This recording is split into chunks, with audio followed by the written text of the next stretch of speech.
Jangan lupa untuk subscribe YouTube channel Metro TV News dan nyalakan notifikasinya. Selanjutnya pemirsa, kita beralih ke lantai bursa. Indeks harga saham gabungan atau IHSG hari ini masih dibayangi penambahan kasus COVID-19 di dalam negeri. Sedangkan nilai tukar rupiah diprediksi bergerak menguat. Untuk informasi selengkapnya kita segera bergabung dengan Mercy Wijaya langsung dari studio Bursa Efek Indonesia. Mercy, kalau kita melihat penutupan pada pekan lalu ini bergerak melemah karena dibayangi pandemi COVID-19. Namun kalau pagi ini justru menguat, apa penyebabnya Mercy? Ya, Jessica dan pemirsa, pagi hari ini indeks harga saham gabungan dibuka menguat. Hampir semua sektor bergerak menguat. Dan penguatan paling tinggi pagi hari ini terjadi pada sektor kesehatan, di mana sektor kesehatan sudah menguat sampai 2,11% dan dipimpin penguatan ini oleh saham kimia farma yang menguat sampai 14%.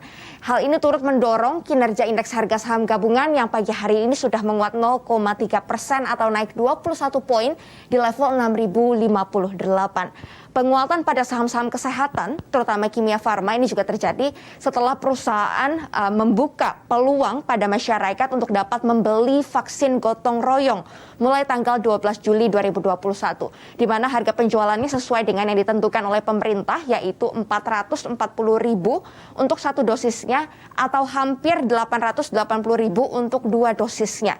Analis William Hartanto menilai bahwa langkah perusahaan tersebut dapat memberikan sentimen positif jangka pendek pada harga saham kimia farma.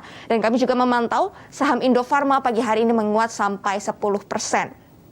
Selain karena sentimen dari dalam negeri, indeks harga saham gabungan juga menguat mengikuti pergerakan saham global. Kita akan lihat pergerakan indeks global mulai dari indeks Asia pagi hari ini yang mengalami penguatan signifikan, di mana indeks Nikkei Jepang naik 2,11%.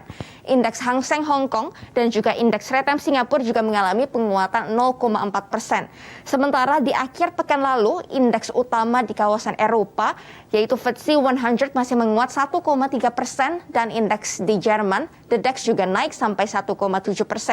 Begitu juga penguatan terjadi pada indeks utama di kawasan Amerika Serikat.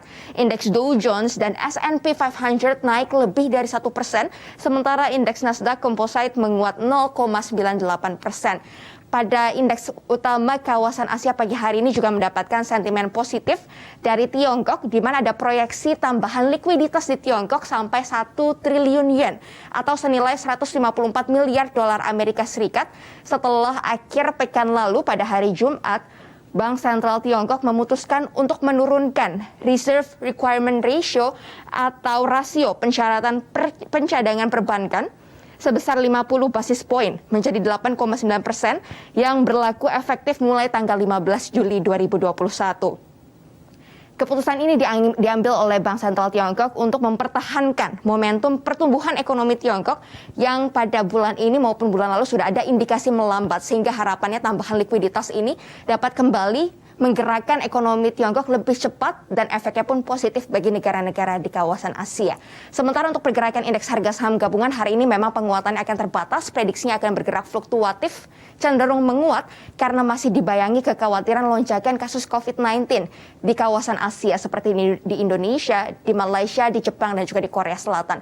Pergerakannya pun akan fluktuatif, cenderung menguat antara 5.947 sampai 6.114. Jessica. Ya, Mercy, kalau kita melihat pada pekan lalu rupiah terus berada di zona positif namun sudah memasuki area oversold. Bagaimana dengan pergerakan rupiah hari ini? Apakah masih terus menguat?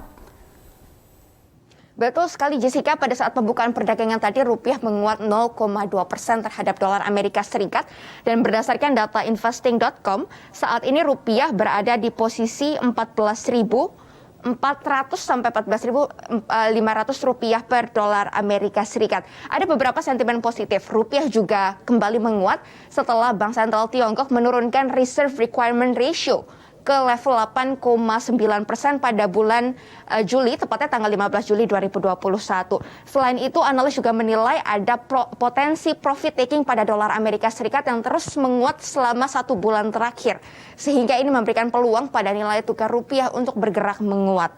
Dan untuk pergerakan harga komoditas global sendiri hari ini Jessica kami pantau pergerakannya variatif. Untuk harga emas global masih melemah tipis 0,08%, seharga $1.809 per troy ounce, dan harga emas antam dalam negeri stabil di Rp950.000 per gramnya. Dan untuk pergerakan harga minyak global hari ini menguat tipis 0,07 sampai 0,15%, seharga $74 sampai $75 Amerika Serikat per barel.